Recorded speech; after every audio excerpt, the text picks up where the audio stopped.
శ్రీకృష్ణ పరబ్రహ్మణే నమః. శ్రీ గురుభ్యో నమః. శ్రీమాత్రే నమః. శ్రీ గణేశాయ నమః.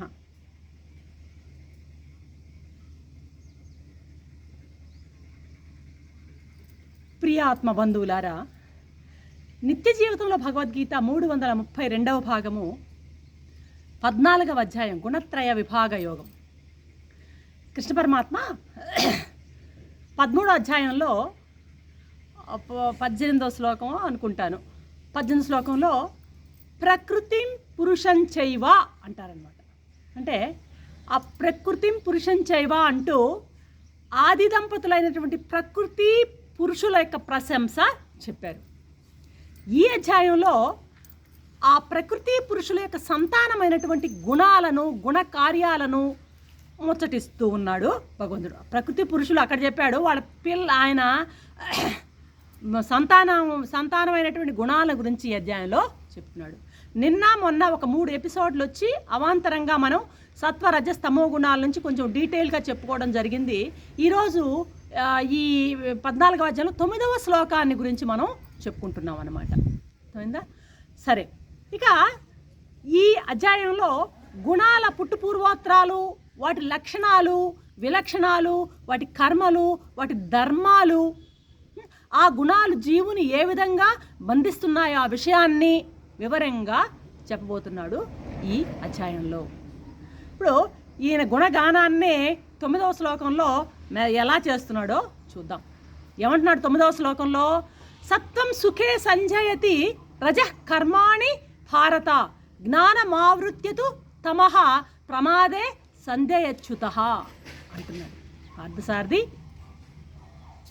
పార్థసారథి అయినటువంటి భగవంతుడు ఈ శ్లోకంలో త్రిగుణాల యొక్క వ్యాపారాలను, వాటిలో గల ముఖ్య సామర్థ్య అతిశయాన్ని, త్రిగుణాల యొక్క ఒక ఫంక్షన్, వ్యాపారాలంటే ఇక్కడ ఫంక్షన్ని, వాటి యొక్క కెపాసిటీని ఇక్కడ బోధిస్తూ ఉన్నాడనమాట.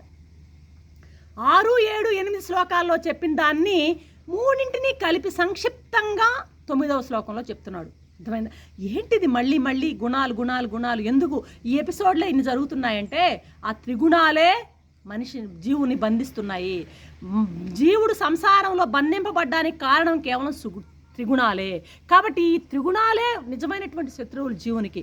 వాటిని గురించి బాగా కూలంకషంగా తెలుసుకోవడానికి మళ్ళీ మళ్ళీ మళ్ళీ మళ్ళీ రిపీటెడ్గా ఈ అంశాల గురించే మనం చర్చించుకుంటున్నాం. సరే, ఈ 9వ శ్లోకం అర్థం ఏంటి? ఏమంటున్నాడు ఆయన? అర్జున, సత్వగుణము జీవుని సుఖంలో ఆసక్తిని చేస్తుంది, సుఖంతో బంధిస్తుంది, సుఖం పట్ల ఆసక్తినిగా చేస్తుంది. దాని ముఖ్యమైన పని ఏదంటే అదే. సత్వము నిర్మలమైనటువంటి స్వరూపం కలది. కాబట్టే దుఃఖము, శోకము మొదలైనవి ఉన్నా కూడాను ఆ దేహిని సుఖాభిముఖుణ్ణి చేస్తుంది. చెప్పాం కదా, బంగారు సంఖ్యలా అన్నాం, సత్వగుణం బంగారు సంఖ్యలా అన్నాం. ఇది తీయగా బంధిస్తుంది అనమాట. ఇది కూడా బంధిస్తుంది, తీయగా బంధిస్తుంది. దేంతో? సుఖం అనేటువంటి ఆ ఆయుధాన్ని ఉపయోగిస్తుంది అనమాట. ఇది సత్వగుణం బాగా ప్రకోపించినప్పుడు సుఖ ప్రభావం బాగా ఎక్కువ ఉంటుంది. సత్వగుణం ఉన్న చోట దుఃఖానికి, అవివేకానికి చోటే ఉండదు. బుద్ధి వికాసము, మనశ్శాంతి సత్వగుణం ఇచ్చేటువంటి ప్రసాదాలు. ఎవరికైతే బాగా బుద్ధి వికసించి ఉంటుందో, ఎవరిలో అయితే మనశ్శాంతి కనిపిస్తుందో, వాటిలో సత్వగుణం బాగా ఉందని మనకి అర్థం కావాలన్నమాట. అయినా కూడా మోక్షప్రాప్తి కొరకు దీనిని కూడా వదలాలి. బంగారు సంఖ్యలను కూడా వదిలించుకుంటేనే బంధనం నుంచి మనం బయటపడతాం. అది సంఖ్యలే బంగారుదైనా సరే. కాబట్టి సత్వగుణం కూడా ఇది బంగారు సంఖ్యల సుఖాన్ని ఇచ్చి మనకి ఏదో మనశ్శాంతిని ఇచ్చిందని మనం దీన్ని అలాగే ఆలింగనం చేసుకోకూడదు. దీన్ని మనం వదిలిపెట్టాల్సిందే. అందుకనే అంటున్నాడు నేను, భారతవీరా, రజోగుణం సరే ఏమంటున్నాం, సత్వగుణాన్ని గురించి కదా. సత్వగుణం అనేది ఎప్పుడు కూడా బంగారు సంఖ్యలా, దీనిని కూడా మనం దీని పట్టు నుంచి కూడా విడిపించుకున్నట్లయితేనే మనం మోక్షానికి అర్హులమవుతాము అంటున్నాడు స్వామి అన్నమాట. ఇకపోతే రజోగుణాన్ని గురించి చెప్తున్నాడు. రజోగుణము దేహిని కర్మల యందు ఆసక్తి ఉంచి, రజోగుణం వల్ల కర్మాశక్తి కలుగుతుంది, కర్మల మీద బాగా ఆసక్తి కలుగుతుంది అనమాట. వీడికి కూడా సుఖశాంతులు ఉన్నప్పటికీ జీవుణ్ణి స్థిమితంగా ఉండనిదన్నమాట. ఈ రజోగుణం ఉన్న వాడిలో ఆ స్థిమితత్వం అనేది ఎప్పుడు కనపడదు అనమాట. వీడిని ఎప్పుడు కూడా సకామ కర్మల వైపు నెట్టేస్తూ ఉంటుంది రజోగుణం ఈ జీవుణ్ణి. సకామ కర్మలు అంటే ప్రతిఫలాన్ని అపేక్షించేటువంటి కర్మల వైపు నెట్టేస్తూ ఉంటుందన్నమాట. సరే, రజోగుణం అయిపోయింది. ఇక తమోగుణం విషయానికి వస్తే సత్వగుణకారమైనటువంటి ఆ యొక్క ఈ జ్ఞానం ఉంది కదా, జ్ఞానాన్ని ఈ తమోగుణం ఆవరిస్తుంది. అర్థమవుతుందా? జీవుడు ప్రమాదము అనేటువంటి దాంట్లో పడేస్తుంది. ప్రమాదం అంటే ఏంది? ఏది చేయాలనో అది చేయకుండా ఉండడం, దేనిని చేయకూడదో దాన్ని చేయడాన్ని ప్రమాదం అంటారు. కాబట్టి ఈ తమోగుణం జీవుని ప్రమాదంలో పడేస్తుంది. సిసలైన శత్రువు ఏదంటే జీవునికి ప్రమాదం అన్నమాట. ప్రమాదం అనేది మహాశత్రువు. ఇది ఏంటంటే దొరికిన సదవకాశాలు దొరకకుండా చేస్తుంది, కలిగే పుణ్యాన్ని కలగకుండా చేస్తుంది, అబ్బే జ్ఞానాన్ని అబ్బకుండా చేస్తుంది. ఇవన్నీ కూడాను ప్రమాద లక్షణాలు అన్నమాట. ఈ ప్రమాదం అనేది తమోగుణంలో మొట్టమొదటి లక్షణం. ప్రమాదము, ఆలస్యము, నిద్ర అని చెప్పుకున్నాం మనం. ప్రమాదము, ఆలస్యము, నిద్ర అని. కాబట్టి మొట్టమొదటి లక్షణం అన్నమాట. ఇలా సత్వగుణం అంతర్ముఖం, రజోగుణం బహిర్ముఖి, ఇది తమోగుణం నిర్ముఖి. ఇది శుభ్రమైన డెఫినేషన్. ప్రతి వాణిలో సత్వగుణం ఉంటుంది, రజోగుణం ఉంటుంది, తమోగుణము ఉంటుంది. కానీ ఆయా కార్యాలను బట్టి వాటిలో ప్రబలంగా ఏ గుణం ఉన్నదో మనం తెలుసుకోగలం. ఇప్పుడు మనం సత్వగుణాన్ని గురించి దాన్ని కూలంకషంగా చూసాము, రజోగుణాన్ని చూసాము, తమోగుణాన్ని చూసాము. ఆ లక్షణాలు ఏ లక్షణాలు వీటిలో ప్రబలంగా ఉన్నాయో వాటిని డిసైడ్ చేయగలిగితే వాడు ఏ గుణంతో ఉన్నాడో మనం చెప్పొచ్చు అన్నమాట. కాబట్టే గుణకార్యాలను బాగా తెలుసుకోవాలా.